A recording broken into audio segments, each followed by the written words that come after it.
देखिए, भारत सरकार, बीजेपी की सरकार, इनके पास किसी तरीके का कोई विजन नहीं है। जब शोर मचता है, मुखालफत होती है, इन्हें समझाया जाता है जनता के इंटरेस्ट के खिलाफ है, तब जाके फिर ये कानून को वापस लेते हैं। आपने देखा किसानों के कानून का यही मामला हुआ।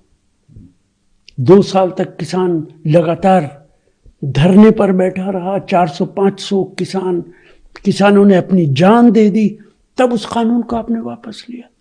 और इस बार फिर ऐसा ही हो रहा है।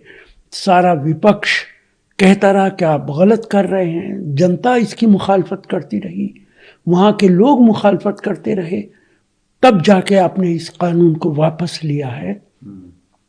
बुनियादी तौर पे भारत सरकार के पास किसी तरीके की कोई फारसाइटेडनेस नहीं है, भविष्य को देखने की क्षमता नहीं है, कोई विजन नहीं है, एक नाकाम सरकार है।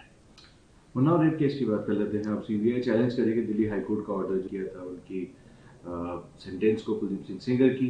सर्वाइवर राहुल गांधी से भी मिले हैं। उसके बाद कल उन्होंने असिस्टेंस की भी हेल्प मांगी थी। राहुल गांधी ने एक डेड इकोनॉमी डेड सोसाइटी करके एक पोस्ट भी किया। सर्वाइवर ने कहा कि जब वो सोनिया गांधी से मिली तो काफ़ी इमोशनल थी सोनिया गांधी। ये अब सीबीआई इस ऑर्डर को चैलेंज भी करेगा। पहले तो इस ऑर्डर के ऊपर और अब सीबीआई इसको चैलेंज देखिए, कैसे देखते हैं? देखिए, भारतीय जनता पार्टी की सरकार जिसको बचाना चाहती है, जमानत दिलाना चाहती है, उसकी पनिशमेंट को सस्पेंड कराना चाहती है, वहाँ सीबीआई कमज़ोर पड़ जाती है। और यही मामला इनके साथ हुआ। जुडिशरी के फैसलों पर सवाल उठाना उचित नहीं है। अगर सीबीआई और जो एजेंसीज इन्वेस्टिगेशन कर रहे हैं वो पूरे तरीके से सबूत नहीं देंगे, पूरे तरीके से आर्गूमेंट्स नहीं करेंगे, पूरे तरीके से अदालत को सच्चाई नहीं बताएंगे, तो उसका तो नतीजा यही निकलेगा। ये महाशय भारतीय जनता पार्टी के एमएलए रहे हैं और बहुत मुश्किल से इनको गिरफ्तार किया गया था।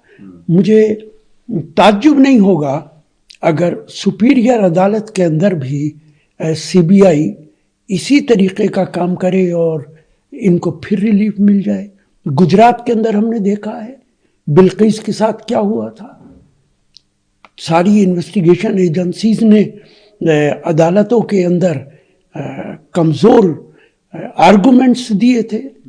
तो ये भारतीय जनता पार्टी की हमेशा से नीति रही है कि अपने लोगों को बचाने के लिए वो सीबीआई, पुलिस, ईडी सबको इस्तेमाल करती है।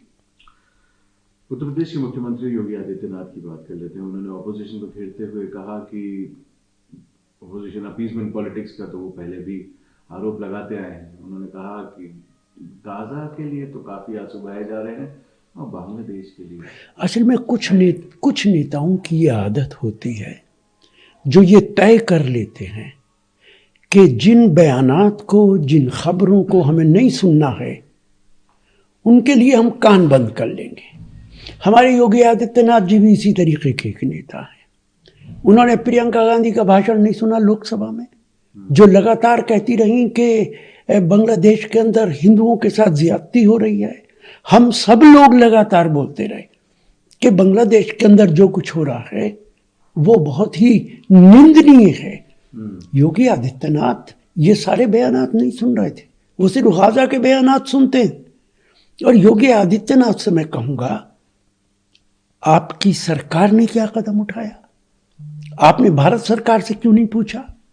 सिर्फ बयानात पे आप डिपेंड कर रहे हैं, कौन दे रहा है, कौन नहीं दे रहा। आपने भारत सरकार से क्यों नहीं सवाल कर रहे? क्या आप वहां के हिंदुओं को बचाने की कोशिश क्यों नहीं कर रहे हैं? आपने सीएए तो बना दिया, पूरे देश में शोर भी मचा दिया, लेकिन आज जब वक्त आया है तो ना सीएए का पता है, ना भारत सरकार की किसी ठोस नीति का पता है, और उल्टा आज भी आप विपक्ष के खिलाफ बयानात दे रहे हैं। दिल्ली की आबो हवा के ऊपर बात कर लेते हैं। AQI तो 4 रिस्ट्रिक्शंस जो हैं उसको लिफ्ट कर दिया गया है। आपको लगता है कि ये अब कि जो हमारी सरकार है उसके कुछ कदमों के कारण हुआ है या आबो हवा? देखिए, पोल्यूशन बहुत कम हुआ है और पोल्यूशन अभी भी दिल्ली के अंदर बहुत ज़्यादा है। ये जो कुछ फैसिलिटीज़ दी गई हैं वो इसलिए नहीं दी गई हैं कि पोल्यूशन दिल्ली के अंदर कम हो जाए। भारतीय जनता पार्टी के 90% लोग, RSS के 90% लोग क्रिसमस भी मनाते हैं, न्यू ईयर भी मनाते हैं, बात भारत संस्कृति की करते हैं, लेकिन बगैर क्रिसमस और न्यू ईयर के सेलिब्रेशन के वो रह नहीं सकते। इसलिए उस सेलिब्रेशन को करने के लिए ये रियायतें दी गई हैं। अब चाहे जो अपनी गाड़ी ला सकता है दिल्ली के अंदर, दिल्ली में सेलिब्रेट कर सकता है, क्रिसमस मनाइए, न्यू ईयर मनाइए, पोल्यूशन बढ़े तो बढ़े, उनकी सेलिब्रेशन तो होगी। इंडिगो के ऊपर जब देखा कि काफी लोगों को, पब्लिक को उससे दिक्कतें हुई। अब सेंटर ने NOC दिया है 3 नई एयरलाइंस को। शंक एयर है, अल हिंद एयर है और फ्लाई एक्सप्रेस है।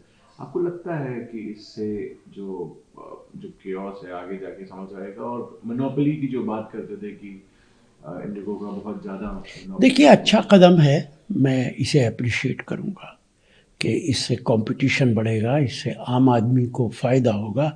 लेकिन बड़ा सवाल है कि ये किन लोगों को NOC दिया गया है, कौन लोग हैं जिनको ये इजाज़त दी गई है। चूँकि हमने ये भी देखा है कि अगर नए लोगों को इजाज़त दी जाती है और किसी तरीके की यूनियन बन के तय हो जाता है, किराए बढ़ाए जाते हैं, तो सरकार को इन्हें रेगुलेट भी करना पड़ेगा। और अगर सरकार ने ये पैसे वालों को दी हैं एजेंसीज, बड़े पैसे वालों को, और कमीशन के हिसाब से दी हैं, तो फिर इसका कोई फ़ायदा जनता को नहीं पहुंचेगा।